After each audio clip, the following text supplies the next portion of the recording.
Assalamualaikum warahmatullahi wabarakatuh. Alhamdulillahilladzi hadana li hadza wa ma kunna linahtadiya lawla an hadana Allah. Asyhadu an la ilaha illallah wa asyhadu anna Muhammadan abduhu wa rasuluh. Allahumma shalli wa sallim wa barik ala habibina wa syafi'ina wa qaidina wa maulana Muhammadin sallallahu alaihi wa alihi wa sallam. Subhanaka la ilma lana illa ma 'allamtana innaka antal alimul hakim. Hadirin jemaah yang dirahmati Allah Subhanahu wa taala. Alhamdulillahirabbil alamin. Kita bersyukur kepada Allah Subhanahu wa taala. Al-Imam Al-Ghazali rahimahullah taala mengartikan bagaimana rasa syukur kita kepada Allah Subhanahu wa taala dalam 3 hal. Tasdiq bil qalb, membenarkan lewat hati. Jadi syukur itu harus diakui bahwa semua datang dari Allah Subhanahu wa taala dalam hati. Kadang-kadang banyak lisan yang mampu berucap dan memuji kepada Allah tapi hatinya mengingat. Setelah itu baru kemudian yang kedua adalah at-talaffuz bil lisan, melafazkan dengan lisan. Yang ketiga, setelah kita menerima lewat hati dan menggambarkan lewat lisan, maka kita terapkan dalam amal saleh, amal-amal kebaikan. Berikutnya bersolawat kepada kita Muhammad sallallahu alaihi wasallam. Mudah-mudahan kita semua dimampukan untuk menegakkan sunnah-sunnah Rasulullah SAW. Terlebih lagi di era saat-saat sekarang ini, yang mana anak-anak kita, generasi kita, bahkan kita, banyak yang sudah kehilangan arah dan lapar, haus akan keteladanan. Hari ini dunia sedang tidak baik-baik saja. Begitu juga dengan geopolitik dunia. Dan itu pun juga berimbas tentunya kepada ibadah kita kepada Allah Subhanahu wa taala. Karena ada saudara-saudara kita yang tidak merasakan nikmat apa yang kita rasakan pada masjid amal ibadah ini. Di bawah naungan AC yang dingin, gedung yang Masya Allah fasilitasnya luar biasa. Di sana ada saudara-saudara kita yang mungkin sedang menangis, ingin juga melaksanakan sholat tarawih dan membaca Al-Quran, tapi kondisinya sedang berbeda dengan yang kita rasakan. Maka bersyukurlah zaman rahmat Allah Subhanahu wa taala. Karena syukur itulah yang akan membuat kita mengenal siapa Tuhan. Hadirin dan rahmat Allah Subhanahu wa taala. Tidak terasa dulu kita mengucapkan berbagai alasan. Kenapa saya tidak baca Quran? Karena saya capek. Tapi ternyata berlalu, hari itu berlalu, Ramadan pun hadir di tengah-tengah kita, ternyata kita bisa baca Quran. Tidak terasa dulu kita berkata, kenapa tidak sholat malam? Saya capek bekerja seharian, sibuk. Tapi subhanallah, Ramadan hadir mengajarkan kita bahwa ternyata kita tidak capek. Karena buktinya kita bisa sholat tarawih berjamaah. Alhamdulillah. Dulu kita berkata bahwa kenapa saya tidak bisa sholat subuh di masjid? Kita beralasan bahwa saya tidak bisa bangun karena saya semalam suntuk badan dan saya capek sekali. Bahkan dengan berbagai alasan kita ungkapkan sehingga kita mencari-cari kebenaran atas tindakan yang kita tidak lakukan, tidak sholat subuh berjamaah. Tapi seakan-akan Ramadan hadir mengajarkan kepada kita bahwa buktinya ramai-ramai orang mampu bangun untuk melakukan sahur. Ternyata alasan kita selama ini hanyalah cara kita untuk berkomplase di hadapan Allah Subhanahu wa taala. Hadirin yang dirahmati Allah Subhanahu wa taala, oleh karenanya tidak terasa malam ini malam yang diberkahi.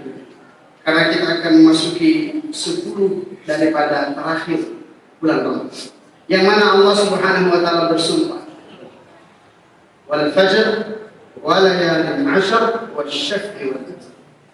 Kalau orang bersumpah itu menandakan suatu hal yang sangat.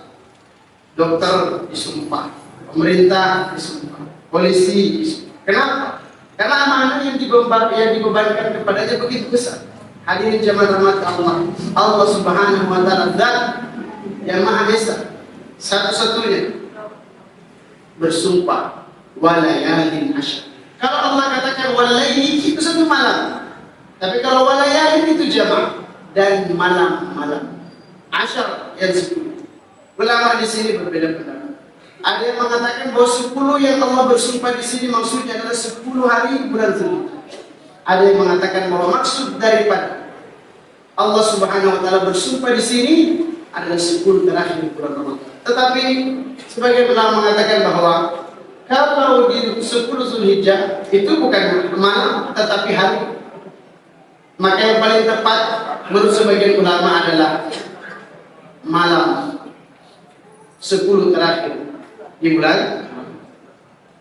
Tetapi ada pendapat yang ketiga mengatakan bahwa ternyata yang dimaksud oleh Allah Subhanahu wa taala bukan hanya malamnya, tetapi malam, siang, hari semuanya Allah bersumpah atas 10 hari terakhir. Subhanallah. Artinya ketika datang hari ini seakan-akan seperti timer bapak-bapak, ibu-ibu yang dirahmati Allah. Saatnya khatib atau kita dulu mungkin ya, saya ingatkan ada acara di TV. Saya kasih waktu 15 menit dibawa ke toko minimarket yang besar. Masih ingat Pak? Dibilang apa? Ambil barang yang paling kamu butuhkan dan paling bagus. Orang lari. Ambil yang paling mahal, ambil yang paling bagus. 15 menit waktu itu. Kira-kira ada yang akan mengambil barang yang murah? Tidak. Atau mungkin akan ada yang jalan santai-santai Pak? Tidak ada. Atau mungkin ada yang santai 15 menit? Tidak. Semua akan berlari-lari mengambil barang yang paling dia butuhkan dan yang paling istimewa di dalam pikirannya. Hakikatnya begitulah 10 terakhir bulan Ramadan ini. Allah katakan kepada kita, aku berikan 10 terakhir bulan Ramadan ini dan aku pilih engkau untuk mendapatkan ini. Silahkan ambil amal terbaikmu, lakukan versi terbaikmu. Fattaqullaha mastata'tum. Oleh karenanya Umar bin Khattab radhiyallahu anhu pernah menceritakan sebuah hadis dari Rasulullah sallallahu alaihi wasallam. I'mal li dunyaka ka'annaka ta'ishu abada. Kerjakanlah duniamu seakan-akan engkau itu ta'ishu abada, hidup selamanya. Bagaimana kalau kita hidup selamanya? Udah nanti lagi. Besok masih ada hari, besok masih ada wa amal li akhiratika ka'annaka tamutu ghadan. Dan kerjakanlah akhiratmu seakan-akan esok engkau akan berjumpa dengan Allah Subhanahu wa taala. Bayangkan seumpama Masjid Taman Ibadah ini kehadiran orang nomor 1 di Republik ini, presiden kita. Semua DKM, semua pengurus, semua warga bisa jadi akan bersiap-siap menyambutnya. Bagaimana kalau kita ingin bertemu dengan Allah Subhanahu wa taala? Sudah siapkah kita berjumpa dengan Allah Subhanahu wa taala? Pertanyaan ini harus sering-sering kita tanyakan supaya kita tidak terhilaukan dan tidak terhalangi oleh segala hal-hal yang menghijab kita sampai kepada Allah, khususnya di malam-malam terakhir ini. Kata Rasulullah SAW di dalam hadisnya, cintai isma syi'ta fa innaka mayyitun. Wahai hati yang kaku, wahai pikiran yang tak pernah digunakan, wahai mata yang tertutupi dengan kelalaian, wahai telinga yang hal ini ada tapi tak mendengar. Kata Rasulullah sallallahu alaihi wasallam, aish ma syi'ta fa innaka mayyitun. Jangan hidup, silakan. Ma syi'ta, terserah kamu. Mau beramal, mau sadar, mau kamu berubah di bulan Ramadan, silakan, kata Rasulullah. Fa innaka mayyitun, tapi ketahuilah engkau pasti akan menjadi mayit. Dalam Al-Quran dikatakan kalau hari ini kamu lelah dalam sholatmu, ngantuk baca Quran, capek zikirmu, kata Allah Subhanahu wa taala, innaka mayyitun wa innahum mayyitun. Mereka di sana yang tidak sholat, mereka di sana yang tidak baca Quran, mereka di sana yang santai-santai, mereka juga akan mati. Engkau pun akan mati. Tinggal bagaimana caranya engkau menghadap Allah Subhanahu wa taala. Saya diteringat oleh seorang mufassir besar di negeri kita Indonesia ini, yang diberi gelar Profesor Doktor dari luar negeri langsung, yaitu Buya Hamka. Beliau mengutip dalam tafsirnya tentang kisah seorang bibi tua namanya Aisyah. Apa yang dilakukan oleh bibi tua Aisyah selama hidupnya?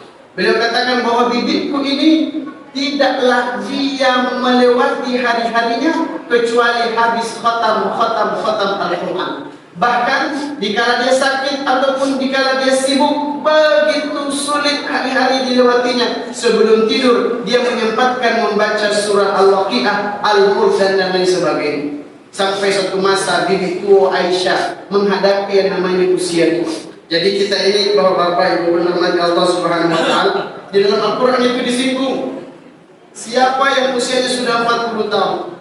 Kalau di sini kayaknya 20 tahun semua ini Pak ya. Iya Pak. Orang berlomba-lomba untuk usianya bertambah, betul? Oh, doakan saya biar usianya bertambah. Usia bertambah rugi, tidak ada manfaat. Kalau hanya sekedar mengejar usia, maaf tenang, usia umat-umat sebelum kita jauh lebih panjang. Tapi kata Allah Subhanahu wa taala, siapapun di antara kamu hatta balagha ashuddahu ila 40 sana, siapa yang sudah sampai usia 40 tahun, maka dia harus mengamalkan satu doa, Rabbi auzi'ni an ashkura ni'mataka allati an'amta 'alayya wa 'ala walidayya wa an a'mal salihan tardah wa adkhilni fi rahmatika wa ibadikas salihin.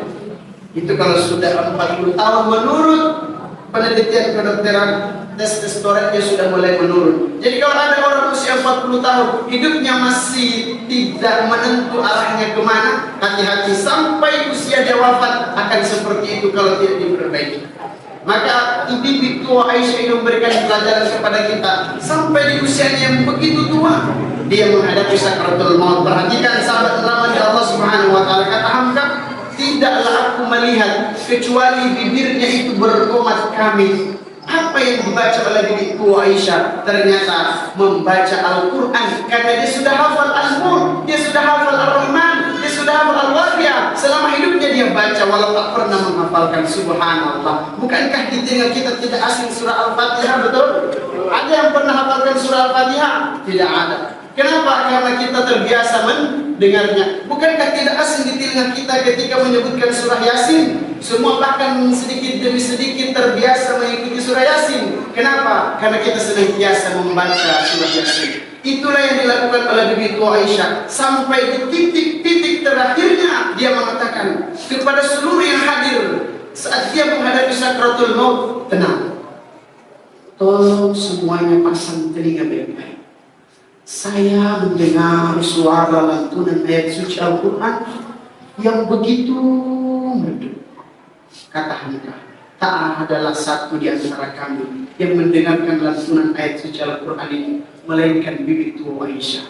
Merinding saya Pak ketika membaca tafsir Hamka ini. Perhatikan orang yang masa sulit.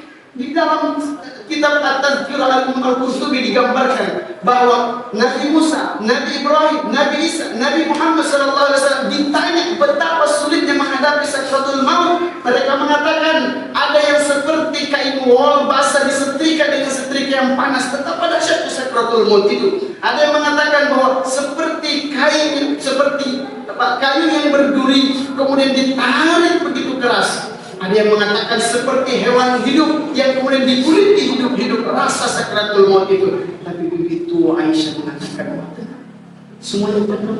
Dengarkan lantunan ayat suci Al-Quran ini begitu indah, yang hanya didengar oleh bibi tua Aisyah, tidak didengarkan oleh Hamka dan seluruh keluarga yang hadir saat itu. Subhanallah. Bukankah ini yang kita mimpikan? Yang kita berdoa, Allahumma inni as'aluka bihusnil khatimah, ya Allah tutuplah usiaku dengan usia yang baik. Maka jangan pernah bermimpi seperti orang yang tidak buka puasa tapi rajin berpuasa, seperti orang yang Ramadannya biasa-biasa saja tapi barulah 10 terakhir paling pertama menanyakan THR. Seperti orang yang Ramadannya entah kemana tetapi sibuk antri di pasar-pasar cari baju lebaran. Seperti orang yang tak pernah kakinya ini menginjakkan sejadah di atas masjid, tetapi ketika kemudian hendak lebaran, dialah yang paling merasa suci. Bahkan tidak elok rasanya kalau tidak salaman dan saling memaafkan. Maaf apa yang kita harapkan kepada makhluk kalau dosa kita tidak diampuni oleh Allah Subhanahu wa taala? Maaf apa yang kita harapkan dari orang tua kita kalau kita tidak mampu memperbaiki hubungan kita di hadapan Allah Subhanahu wa taala? Hati-hati jemaah rahmat Allah Subhanahu wa taala. Jangan tertipu dengan budaya, jangan tertipu dengan adat, tapi kita lupa memperbaiki hati kita kepada Allah Subhanahu wa taala. Seandainya seluruh manusia ini memaafkan kita, tapi Allah tidaklah memaafkan kita, maka apa yang kita harapkan? Maka jauh sebelum itu terjadi dan kita dihinakan, Rasul sallallahu alaihi wasallam jauh-jauh memperingati kepada kita bahwa celaka orang-orang yang masih hidup mendapati bulan Ramadan tetapi tidak diampuni dosa-dosanya. La haula wala quwwata illa billah. Maka di penutup kultum ini, dan mudah-mudahan ini menjadi momentum kita memperbaiki niat kembali, memperbaiki niat kita kembali, karena kebenaran, karena kesuksesan, kebahagiaan, keberkahan tidak pernah diukur oleh ramainya masjid dan juga banyaknya orang-orang yang sujud, tidak, tetapi siapa yang mampu istiqomah di jalan Allah Subhanahu wa taala.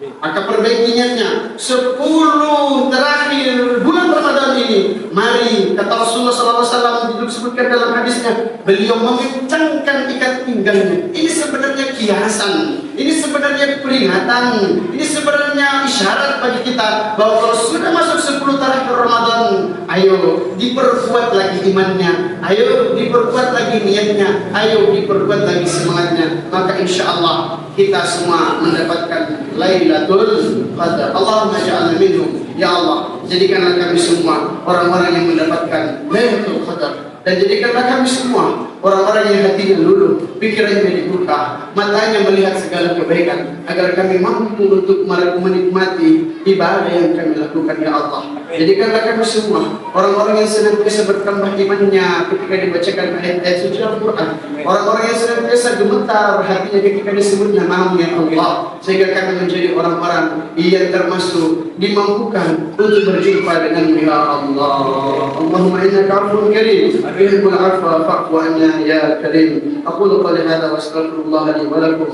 Assalamu alaikum warahmatullahi wabarakatuh.